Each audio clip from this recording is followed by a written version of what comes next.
Empowerment is authority. It is a signed permission slip to actually seize the day.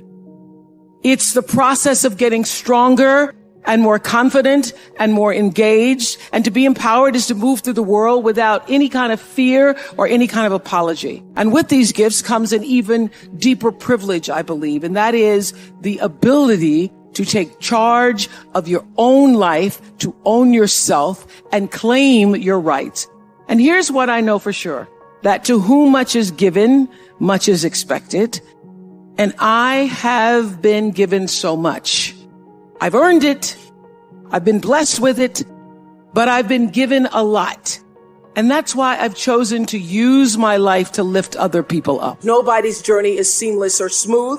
We all stumble. We all have setbacks. If things go wrong, you hit a dead end, as you will. It's just life's way of saying, time to change course. So ask every failure. This is what I do. Every failure, every crisis, every difficult time, I say, what is this here to teach me? And as soon as you get the lesson, you get to move on. If you really get the lesson, you pass and you don't have to repeat the class. If you don't get the lesson, it shows up wearing another pair of pants to give you some remedial work. And what I found is that difficulties come when you don't pay attention to life's whisper, because life always whispers to you first. And if you ignore the whisper, sooner or later, you'll get a scream. Whatever you resist persists, but if you ask the right question, not why is this happening, but what is this here to teach me? What is this here to teach me? It puts you in the place and space to get the lesson you need. My friend Eckhart Tolle, who's written this wonderful book called A New Earth, that's all about letting the awareness of who you are stimulate everything that you do. He puts it like this. He says, don't react against a bad situation, merge with that situation instead, and the solution will arise from the challenge. Because surrendering yourself doesn't mean giving up. It means acting with responsibility. I have a very big life. And so people with big lives can do big things. And so I started to think about what was the best Christmas I ever had in my life. I grew up poor, on welfare with my mother for part of my life. And I remember that the best Christmas of my life was when I was 12 years old and my mother had said, we're not going to have Christmas because we can't afford it. I remember feeling like it's going to be really hard on Christmas morning to go outside. What am I going to do when everybody else is outside? That's what I thought. What am I going to do when everybody else is outside? And what am I going to do when I have to go back to class and say I got nothing? So that's what I was mostly worried about. And then some nuns showed up. 3 nuns came to our house and they gave me a doll and they bought us food and we had our Christmas. That was the best Christmas of my life because somebody remembered and I wasn't going to have to be the kid that said I got nothing. So I wanted to be able to create that same feeling for children who had nothing. So I decided to go to South Africa.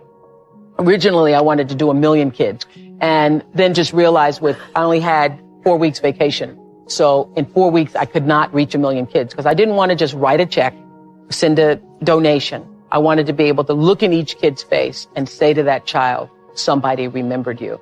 And so that's what I did with my life this Christmas. I took 41 people from here, hired another 50 people over there. And we were a traveling caravan from one village to the next. We did 2,000 kids a day. We had parties for children who were orphans. And it was singularly, I will tell you, I could weep thinking about it, the best experience of my life. The singularly best experience of my life.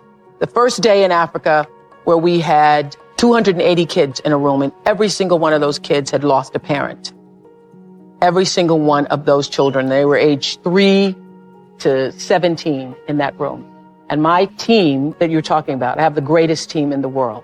My team here in the United States had been in contact with the orphanages so that by the time we got there, we had a present with every child's name on it. This summer, every black doll manufacturer in the country had sent me dolls because these girls had never seen black dolls. And so it was my mission to do for them what the nuns had done for me. was to let the African girls see a black doll. So I wanted every girl to have a black doll. I wanted every boy to have soccer balls. We bought radios. We bought clothes. And the most important thing is we had their names on every box for every child. And I called up the children one by one. And when those children, received their gifts and then waited for the next child to receive their gifts I said, nobody can open their presents until everybody can open their presents. And on the count of three, when I counted to three, and those children opened their presents, was the single greatest moment of my life. I have a big life, so I can take 50,000 presents and do that over and over and over again to orphanage after orphanage. But what I felt in that room from those kids is a lot of what you're talking about and what you're talking about and what you see in the faces of those women. When you look into the eyes of someone and you give them a gift, whether that be a physical gift or it be a gift from your spiritual self, from your presence, from the essence of you, and you see the light, you see the joy. What I felt in that room was not just that I was remembered, that the child felt that I was remembered, but you felt a sense of hope, a sense of validation that somebody cared about me. And I will tell you that of all the years and shows that I have done, and every theme for every show that I've done, the single common denominator that I've found that every human being is looking for is validation. Every single person needs to know, wants to feel that they matter, And what happened in that room, that was the greatest day of my life, I knew that those children knew in that moment that they mattered. And so I encourage you, it's exciting to be able to write a check.